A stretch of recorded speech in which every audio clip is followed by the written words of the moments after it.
ধন্যবাদ। আপনারা দেখছেন যে ইতিমধ্যে নেত্রকোনাতে সারা জেলায় আমাদের 514টা পূজা মণ্ডপ হয়েছে এবং গতকালকে থেকে আমি নেত্রকোনা সদরে অনেকগুলি পূজা মণ্ডপ আমি পরিদর্শন করেছি, তাদের সাথে শুভেচ্ছা জানিয়েছি এবং মত বিনিময় করেছি। আজকে বারহাট্টা এসেছি।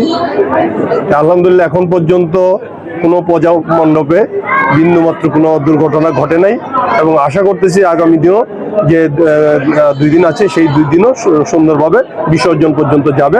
এবং আপনারা ইতিমধ্যে লক্ষ্য করেছেন যে আমরা এই পূজা মণ্ডপের সার্বিক নিরাপত্তা এবং পূজা উদযাপন যেন সুন্দরভাবে হয় সেইটাকে উপলক্ষ করে আমরা জেলা বিএনপি এই পূজার উৎসবের সঙ্গে যারা জড়িত, বিশেষ করে সনাতন ধর্মের বিভিন্ন প্রতিষ্ঠানের প্রধান যারা ছিলেন নেত্রকোনা জেলা, তাদের সাথে জেলা বিএনপি নেতৃবৃন্দ মত বিনিময় করেছি এবং ইতিমধ্যে আমরা জেলা বিএনপির পক্ষ থেকে একটা আমরা মনিটরিং সেল করে দিয়েছি, যেটা অতীতে হয় নাই।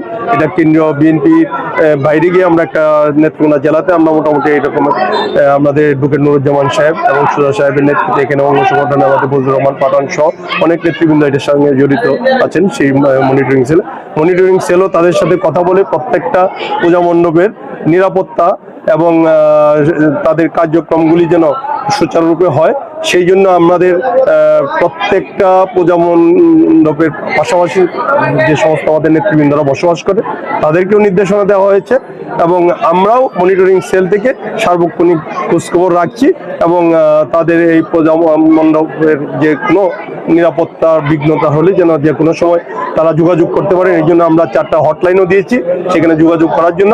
এখন পর্যন্ত কোথাও কোনো দুর্ঘটনা হয় নাই, সেই জন্য আমরা শুকরিয়া আদায় করছি। এই উৎসবকে কেন্দ্র করে মূলত আপনি এবং আপনার দল কি বার্তা দিতে চাইতেছেন?